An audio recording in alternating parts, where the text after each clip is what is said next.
All right, guys, this is Nobel Central coming back at you with another short video today.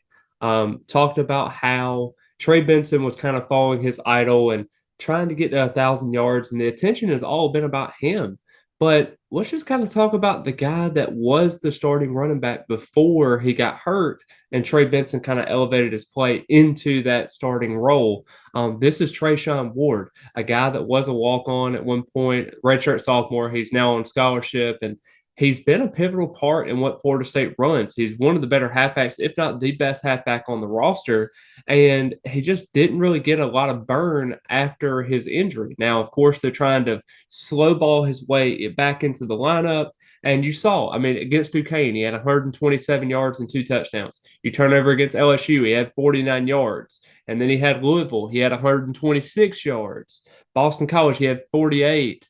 And then, you turn over to Wake Forest and he had 87. And then right before he got hurt, you thought everything was going well in NC State. He had 5 carries for 51 yards, averaging 10 yards a carry, had that huge 39-yard run, and then gets hurt. That was kind of the demise that you had. You had the upper body injury that he had. And next thing you know, you don't see him again until Syracuse. You look and he had 5 carries and 13 yards against Syracuse. You had Louisiana Lafayette where he had 4 carries for 32 yards. He did have 2 touchdowns in the game by the Wildcat.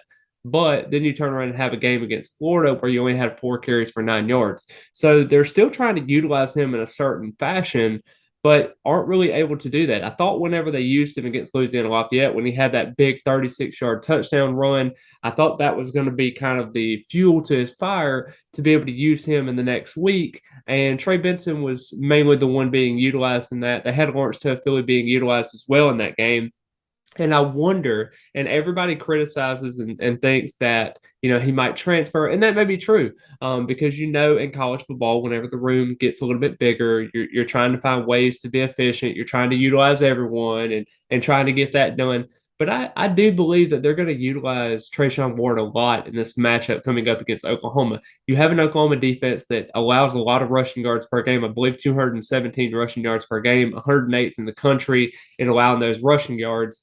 And I think you're going to have a lot of mouths to feed. I think that's a good thing because you're going to have guys like even a CJ Campbell who are going to have opportunities to be successful. Rodney Hill, where you don't have to burn his red shirt and you can be able to play him in the bowl game without jeopardizing that factor.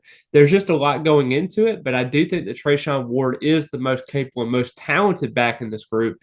But I just think Trey Benson actually had his opportunity, ran with the opportunity, and that's where most guys come in. It may not be the most talented at this point. I do think that Trey Benson is a very talented runner, but I also think Trey Ward can also be that kind of guy to help Trey Benson because I think with his shiftiness and everything like that, and his patience, I think, as a runner kind of separates him from Trey Benson. I think this is a situation where Trey Benson can have something for Florida State, but I also think Treshaun Ward can have something special for him as well. I think that you can utilize all three running backs. Plus, you got a Sam Singleton coming in next season. I think you have to kind of cater to him a little bit more in this game. I think Trey Benson is going to get his 1,000 yards, as I discussed before, because he's only 35 yards away.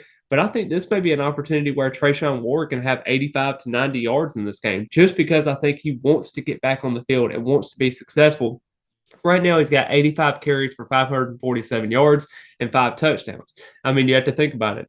3 of his touchdowns have come in the first 4 weeks. So, I mean, you look at it, and he had a 100-yard game against Duquesne, a 100-yard game against Louisville, and those come in the very early part of the season. So there's where his bulk of his yards come from. So really, when you're looking at it, and I said this last year in terms of that, he got hurt later in the year or had a hamstring issue. And, you saw the carries and the yards and everything like that diminish closer as we get to the season. I worried about that durability coming into the season, but I thought that Treshaun Ward was going to be able to kind of get over that hump.